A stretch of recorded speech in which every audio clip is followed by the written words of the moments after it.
आज की revision series में हम यूनिट 1 ले रहे हैं जीएसटी का।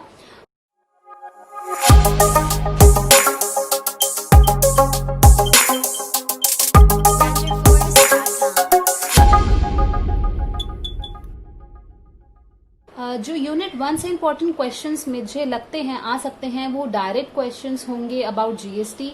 क्यों जीएसटी का इंट्रोड्यूस किया गया इंडिया में, क्यों इनडायरेक्ट टैक्सेस का जो ओवरकमिंग्स थी, जो उनके डिसएडवांटेजेस थे, उसको ओवरकम किया है जीएसटी ने।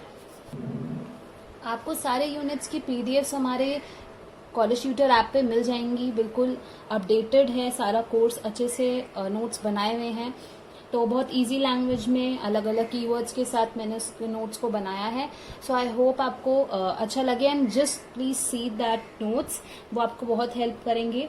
नाउ जीएसटी इंट्रोडक्शन की बात ही है तो यहाँ पर जो सबसे इम्पोर्टेंट चीज आपको एग्जाम में लिख के आनी है वो इनडायरेक्ट टैक्स के बारे में है। यानी कि इनडायरेक्ट टैक्स में ऐसी क्या चीजें थी जो कि अच्छी नहीं थी, या ऐसी क्या चीजें थी जो कंज्यूमर को, जो प्रोड्यूसर्स को बेनिफिट नहीं कर रही थी, तभी जीएसटी को लाना पड़ा। क्योंकि हम जीएसटी को बोलते हैं as a indirect tax reforms of India, तो इसका मतलब कि उन्होंने कुछ इंडिया में रिफॉर्म्स करे हैं जीएसटी ने। तो यानी कि क्या रिफॉर्म्स करे हैं और क्यों करे हैं, क्या जरूरत पड़ गई, ये बातें आपको जीएसटी के इंट्रोडक्शन में जरूर डालनी है।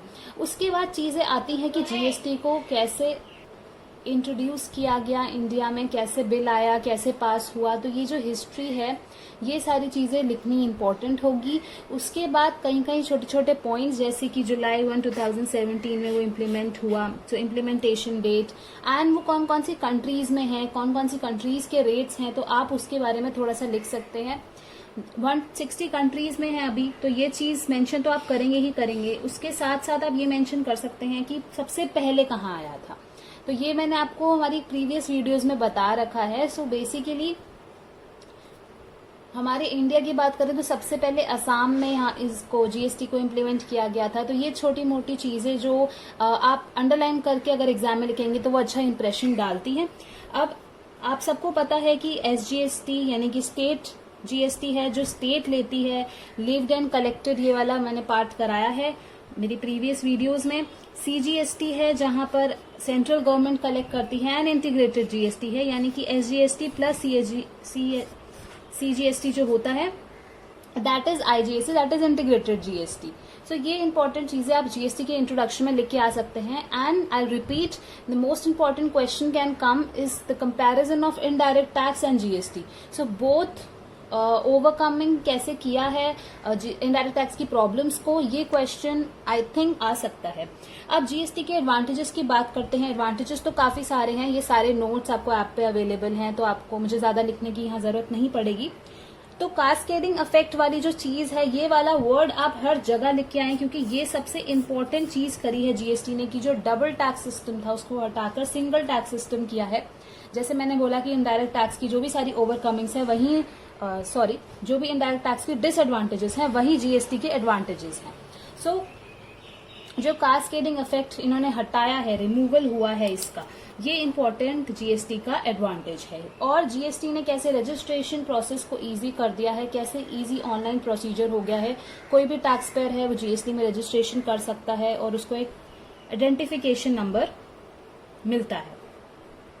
तो ये चीजें इसमें बहुत इम्पोर्टेंस रखती हैं। उसके बाद कैसा जो ई कॉमर्स को ट्रीटमेंट दिया जा रहा है जीएसटी में, उतना फोकस किया जा रहा है, इन चीजों पे भी फोकस आप आंसर में करेंगे जब आप जीएसटी के एडवांटेजेस को लिखेंगे। अब सबसे इम्पोर्टेंट चीज इस प्रोसेस में या इस टॉपिक में आती है वो है इकोनॉमिक ग्रोथ इन इंडिया। क्योंकि जीएसटी बेसिकली क्यों लाया गया, वो इसीलिए लाया गया क्योंकि जो करप्शन है वो हटे, हमारी जो इकोनॉमी है वो अच्छी हो, इंडिया की इकोनॉमी बहुत हाई लेवल तक कॉम्पिटिटिव हो। सो ये इनका एक मेन फोकस चीज पर आता है। और इकोनॉमिक ग्रोथ की जब हम बात कर रहे हैं तो हम इसका इंडियन इकोनॉमी में जीएसटी का क्या इम्पैक्ट पड़ रहा है, ये सेकंड क्वेश्चन जो मुझे मोस्ट इम्पोर्टेंट लगता है कि जो इंडियन इकोनॉमी में जीएसटी का इफेक्ट आया है वो पूछ सकते हैं। जब आप एडवांटेजेस लिख रहे हैं, अगर आपसे नहीं भी पूछा गया तो आप एडवांटेजेस में थोड़ा सा पार्ट उसका लिख सकते हैं कि इंडियन इकोनॉमी को कैसे बेनिफिट हुआ है। Not only benefits, not only the advantages, but how it affect, कैसे इंडियन इकोनॉमी का अफेक्ट हुआ है, कैसे जीएसटी के इम्प्लीमेंट होने से इंडियन इकोनॉमी पे चेंजेस आए हैं, कैसे इकोनॉमिक ग्रोथ हुई है। तो अगर आपसे डायरेक्ट क्वेश्चन पूछते हैं तो आप एडवांटेजेस के साथ इंडियन इकोनॉमी के, अगर एडवांटेज लिखते हैं तब भी आप एडवांटेजेस के साथ इंडियन इकोनॉमी के बारे में लिख के आ सकते हैं, क्योंकि आपका आंसर बहुत अच्छा बनेगा। नाउ फोस्टर ग्रोथ की बात करते हैं कि क्यों, कैसे ग्रोथ हो रही है। जब आप प्रोड्यूसर्स को प्रोडक्शन करने के लिए मोटिवेट कर रहे हैं, उनसे टैक्सेस फालतू के नहीं ले रहे हैं, जीएसटी का सिंगल टैक्स सिस्टम हो रहा है, consumption of goods and services की बात हो रही है, तो यहाँ पर इकोनॉमी को ग्रोथ हो रही है कैसे, थ्रू प्रोडक्शन, यानी कि हमारी इकोनॉमी में प्रोडक्शन ज्यादा हो रही है। प्रोडक्शन होने की वजह से वो इकोनॉमिक ग्रोथ में बेनिफिट हो रहा है। दूसरा इसमें सिंगल टैक्सेशन है, तो सिंगल टैक्सेशन होना इज अ रीजन। किस चीज का reason, that it eliminates the wastage of resources, because हमारे रिसोर्सेज वैसे ही स्कैरसिटी ऑफ रिसोर्सेज होते हैं और इंडिया के पास रिसोर्सेज कम होने की वजह से वो वेस्ट ना हो, तो उनको बहुत इंपॉर्टेंटली कैसे यूज करना है ये इंपॉर्टेंट है। तो सिंगल टैक्सेशन में ये भी बेनिफिट है, तो जीएसटी ऐसे भी बेनिफिट कर रहा है। दूसरी चीज इसमें सबसे इंपॉर्टेंट आती है वो है ट्रांसपेरेंसी। यहाँ पर करप्शन की बात जब करते हैं कि करप्शन ना हो, तो ट्रांसपेरेंट सिस्टम बनाने की बात यहाँ पर करी जाती है। फिर गवर्नमेंट रेवेन्यूज में वो कैसे आता है, जीएसटी जो है वो गवर्नमेंट रेवेन्यूज में काफी सारा एडिशन करता है। ये नोट्स प्रॉपरली आपको हमारी ऐप पर मिल जाएंगे। एनकरेज करता है प्रोड्यूसर्स को किस चीज में, टू बाय रॉ मटेरियल्स, क्योंकि उनको सस्ते में अब रॉ मटेरियल्स पड़ रहे हैं, उनको उन पे कोई टैक्सेस नहीं देना पड़ रहा, उन पे बोझ नहीं पड़ रहा, इसीलिए ये प्रोड्यूसर्स को बेनिफिट हो रहा है कि वो अपने रॉ मटेरियल्स को खरीद सकते हैं। और नेशन की कॉम्पिटिटिवनेस की बात की गई है कि कैसे नेशन को हम फॉरेन मार्केट में खड़ा कर सकते हैं। नेक्स्ट जो इम्पोर्टेंट टॉपिक मुझे लगता है वो जीएसटी काउंसिल से रिलेटेड आ सकता है या फिर जीएसटी नेटवर्क। सो इन दोनों में से आई थिंक कि एक आएगा या फिर चॉइसेस में आएगा। सो जीएसटी काउंसिल में जो मुझे इम्पोर्टेंट चीज इसमें लगती है वो है कि इन्होंने जो अभी 40th एनुअल मीटिंग्स में जो रिकमेंडेशंस या जो डिसीजंस लिए हैं, क्योंकि लॉकडाउन के बाद जो डिसीजंस लिए हैं, तो आई थिंक वो अपडेटेड वाला क्वेश्चन पूछ सकते हैं।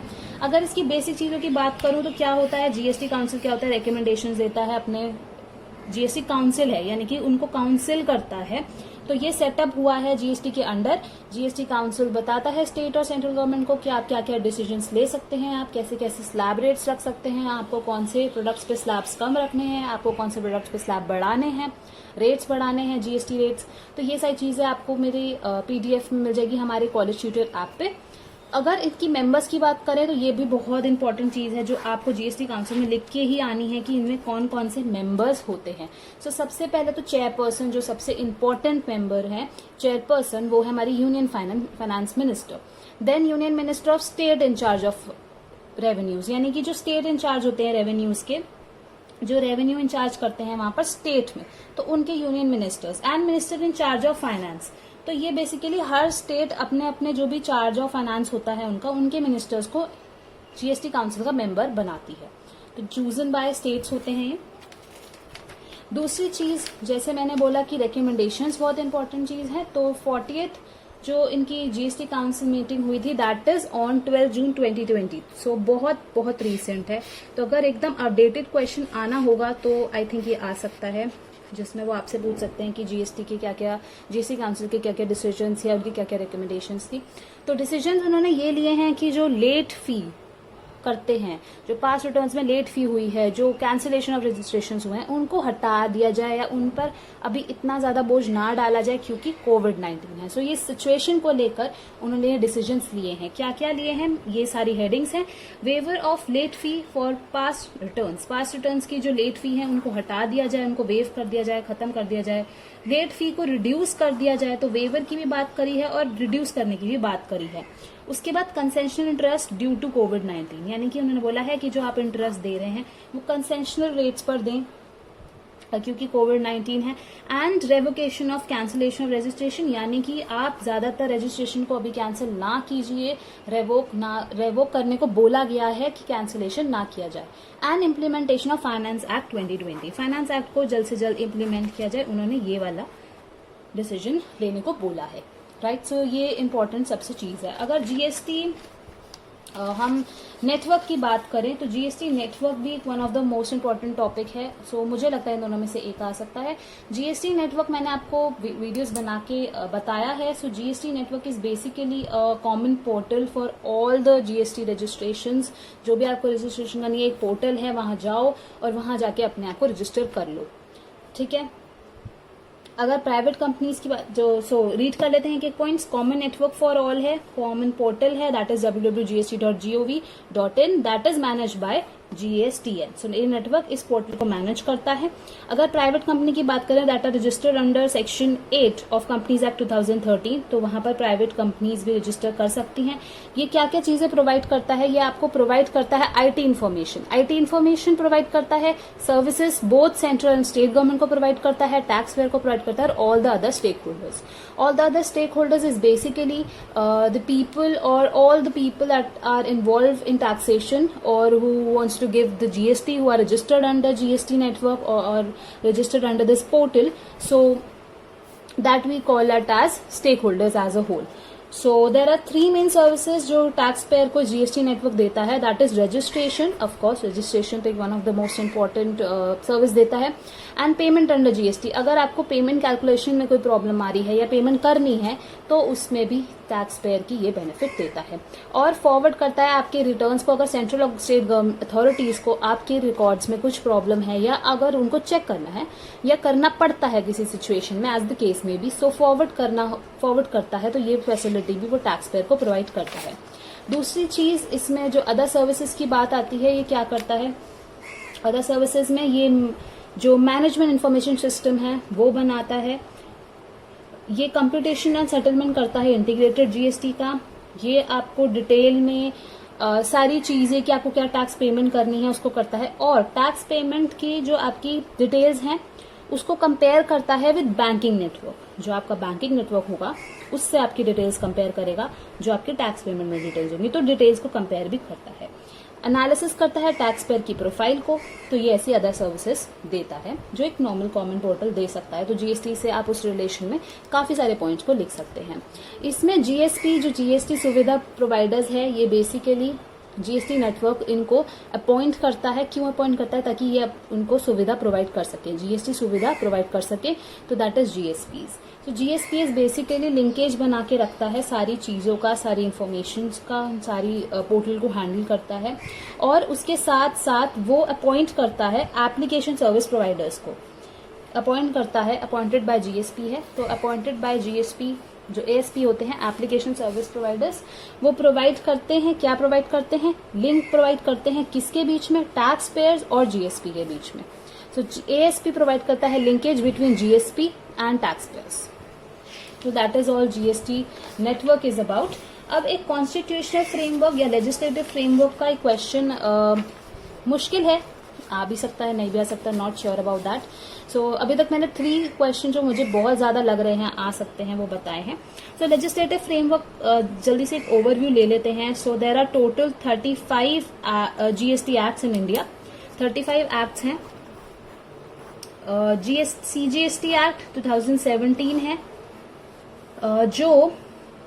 सो सीजीएसटी एक्ट 2017 है, एसजीएसटी एक्ट 2017 है, यूटीजीएसटी एक्ट 2017 है, आईजीएसटी एक्ट 2017 है, एंड हमारा एक GST compensation to state act भी है 2017। नाउ 35 जीएसटी एक्ट्स इंडिया में जो हैं उसमें सीजीएसटी एक्ट 2017 को इम्पोज किया जाता है ऑन इंट्रा स्टेट सप्लाई। तो ये आपको बहुत इंपॉर्टेंट चीज है कि याद रखना है कि सीजीएसटी अप्लाई होता है इंट्रा स्टेट सप्लाईज में। इंट्रा स्टेट सप्लाईज का क्या मतलब होता है कि एक स्टेट से दूसरी स्टेट पर ना जाते हुए वो अपनी ही स्टेट में सप्लाई कर रहे हैं। सो इंट्रा स्टेट हो रहा है। ऐसे ही एसजीएसटी एक्ट है जो कि स्टेट रिस्पेक्टिव स्टेट्स में लगता है। जैसे सीजीएसटी तो सेंट्रल कलेक्ट करती है, तो लेवी भी पूरा सेंट्रल पे ही होता है। जो SGST है वो स्टेट कलेक्ट करती है तो वही लगाती है। UTGST बेसिकली 5 यूनियन टेरिटरीज में थे। यहाँ पर आपको ये बात याद ध्यान रखनी है कि क्योंकि हमारी यूनियन टेरिटरीज 7 है, फिर भी 5 यूनियन टेरिटरीज पे क्यों लगता है? क्योंकि हमारे स्टेट लेजिस्लेटिव दिल्ली और पौंडीचेरी में है। स्टेट लेजिस्लेटिव जिन जिन यूनियन टेरिटरीज में नहीं है वो 5 है, तो वहां पर कोई डिसीजन लेने वाला नहीं है, एक लेजिस्लेटिव नहीं है, तो इसलिए उनका फ्रेमवर्क UGST एक्ट के अंदर चलता है। Then IGST act 2017 for levying IGST। So basically जो GST प्लस SGST का फॉर्मुलेशन होता है वो IGST एक्ट के अंदर लगता है। Now the good services tax compensation to states act 2017 for levying GST compensation cess. So there is a GST compensation cess available to tax payer. वहां पर ये जो एक्ट है वो इन चीजों को लगाता है और कंट्रोल करता है। Now we'll come to the GST structure, and before that there's one of the most important question that according to me can come in the exam is GST slab. So GST slab में आपको चीजें ध्यान में रखनी है कि कौन से गुड्स और सर्विसेज हमारे GST से exempted हैं और क्या क्या रेट्स लगे हैं। ये बहुत इजी है याद रखना, ये मैंने आपको लास्ट वीडियोस में बना के भी दिखाया है। जैसे मैंने आपको पहले बताया स्टार्टिंग में कि असम में सबसे पहले लगा था और हाईएस्ट जो स्लैब रेट है वो हमारी ही कंट्री में है, दैट इज 28%। तो मैंने आपको ये चीज बताई थी कि जैसे जैसे हम लग्जरी प्रोडक्ट्स में जाते जा रहे हैं उतना उतना GST हमारा बढ़ेगा। तो लोएस्ट GST जो 0% है वो उन चीजों पर है जो हमारी नीड है, जो एग्जाम्प्टेड क्या है, जो हमारी नीड है, जो हमारी रेगुलर चीजों में आते हैं, कॉमन चीजों में आते हैं, उन चीजों पर लगता है। मिल्क पर लगता है, bread, vegetable, fresh fruits and vegetable, तो यहाँ पे 0% लगता है। And there are also some services. तो ये तो हमने गुड्स की बात कर ली। सर्विसेज की बात करें तो हमारा है institute of marketing and management के courses, institute of marketing and management के courses, and there is another service is banking service on savings account, तो वो भी 0% GST में है, दैट इज एग्जेम्प्टेड है। 5% GST की बात की जाए तो पैक्ड मिल्क, तो यहाँ पे ध्यान रखिएगा मिल्क एंड पैक्ड मिल्क का। Packed milk, sugar, tea, handmade carpets, इन सब पर हमारा जो गुड्स हैं वो 5% GST पर है। न्यूज़पेपर प्रिंटिंग की सर्विसेज जो हैं उन पर 5% है। रेलवे ट्रैवल की जो सर्विसेज हैं उन पे भी 5% है। उसके बाद 12% GST हमारा जो लग्जरी प्रोडक्ट्स पर हम आए जा रहे हैं धीरे धीरे, सो हमारा बटर, चीज, घी, पर्सेस, इन सारी चीजों पर है, गुड्स पर। और सर्विसेज की बात की जाए तो बिल्डिंग कंस्ट्रक्शन फॉर सेल, अगर आपको बिल्डिंग कंस्ट्रक्शन आप कर रहे हो सेल के मोटिव से तो वहां पर भी 12% GST लगेगा। 18% GST लगेगा आपका इलेक्ट्रॉनिक सर्विसेज पे। देख रहे हो आप, सी जैसे जैसे हम लग्जरी प्रोडक्ट्स पे जाए जा रहे हैं वैसे वैसे रेट हमारे बढ़ रहे हैं। अब हमारे जो मोबाइल फोन्स हैं वो 12% से 18% तक आ चुके हैं। ये भी GST काउंसिल ने रिकमेंडेशन दी थी और ये भी मैंने अपने नोट्स में लिखा है जो आप कॉलेज ट्यूटर ऐप से डाउनलोड कर सकते हैं। 28% GST लगा है हमारे वैक्यूम क्लीनर, लग्जरी कार्स पर, पान मसाला पर। पान मसाला पर तो हमेशा ही ज्यादा टैक्सेस लगते हैं ताकि लोग कम कंज्यूम करें। और जो आपकी सर्विस है 5 स्टार होटल्स की, वहां पर भी आपका सबसे ज्यादा 28% GST लगा है। तो ऐसे बहुत सारे एग्जाम्पल्स आपको पूरी लिस्ट में मिल जाएंगे। अब यहाँ पर बात करते हैं दो स्पेशल रेट्स की। दो स्पेशल रेट्स हैं हमारे 0.25% एंड 3%, जहां पर आपको प्रीशियस और सेमी प्रीशियस स्टोन्स पर 0.25% का GST लगता है एंड 3% GST लगता है उन्हीं के पाउडर पर। ठीक है, सो प्रीशियस और semi precious stones is 0.25% GST, 3% GST is on the powder of precious और semi precious stones. And there are some coins that you go and deposit और सेल इन RBI और GI, तो वहां पर government of India या RBI को देते हैं तो 0 ही है, लेकिन अगर कॉइन पर वैसे आप देखें तो 3% का स्पेशल GST लगता है। Now there are some goods that are non GST goods, जहां पर GST नहीं लगता है, that is alcohol for human consumption, petrol and natural gas. तो ये गुड्स हैं जो GST के अंडर नहीं आते हैं। इसमें मुझे जो इम्पोर्टेंट क्वेश्चन लगता है वो ये है कि वो पूछ सकते हैं कि GST गुड्स के कौन से एग्जाम्पशंस हैं, and not only goods but services as well. तो वो नोट आपको हमारे कॉलेज ट्यूटर ऐप पर मिल जाएंगे। अब मुझे जो और इम्पोर्टेंट क्वेश्चन लग रहा है वो हमारा कॉम्पोजिशन स्कीम। इस बार मुझे लगता है कॉम्पोजिशन स्कीम पे क्वेश्चन आएगा, वैसे बनता तो है बट आई डोंट नो कि आएगा या नहीं, बट पूरा चांसेस है। सो कंपोजिशन स्कीम के बारे में मैं आपको इतनी चीज बता दूं कि हमारे जो स्मॉल बिजनेसेस होते हैं, जो ज्यादा टैक्सेस के अंदर ना बहुत कंफ्यूज हो जाते हैं कि कैसे पे करना है, कैसे नहीं पे करना है, ये चीजें वो चीजें, तो वो जो स्मॉल बिजनेसेस होते हैं उनके लिए कंपोजिशन स्कीम बनाई गई है। ये एक अलग सा मैनर है, यानी कि एक अलग सा वे है जहां पर आप अपनी टैक्स लायबिलिटी को डिस्चार्ज कर सकते हो। ये आते हैं हमारे सेक्शन 10 CGST एक्ट के अंदर। तो this is for small business that it is an alternative method और a manner for discharging of your tax liability. It comes under section 10 of CGST act 2017 या। सो CGST रूल्स के अंदर composition rules होते हैं जो बेसिकली प्रिस्क्राइब करते हैं कि कैसे आपको अपना टैक्स देना है अंडर कॉम्पोजिशन स्कीम। ठीक है, यहाँ पर मंथली रिटर्न्स नहीं होते, यहाँ पर क्या होते हैं क्वार्टरली रिटर्न्स, ताकि आपको मुश्किल ना हो, क्योंकि आप स्मॉल बिजनेस है, आपको इतना सारा टैक्सेशन ना करना पड़े, तो आप क्वार्टरली GST को पे करते हैं इंस्टेड ऑफ मंथली, जो कि एक्चुअल रूल है, जो कि अगर नॉर्मल टैक्स पेयर है कंपनसेशन स्कीम में नहीं ले रहा है उसको मंथली ही पे करना है। एप्लीकेबिलिटी क्या है, यानी कि किन किन के पास ये एलिजिबल है, वो पर्सन एलिजिबल है जिनका turnover does not exceed it's preceding financial year. ठीक है, प्रीसीडिंग फाइनेंशियल ईयर से आपका जो टर्नओवर है वो ज्यादा नहीं होना चाहिए। और क्या क्या फॉलोइंग अमाउंट्स यहाँ स्पेसिफाई किए गए, यहाँ पर जो एनी स्टेट्स यानी कि नॉर्थ ईस्टर्न स्टेट्स के लिए इंक्लूडिंग हिमाचल प्रदेश, वहां 75 लाख का रेट दिया है, and other states including Uttarakhand वहां 150 लाख। सो इतना टर्नओवर आपका ज्यादा नहीं होना चाहिए।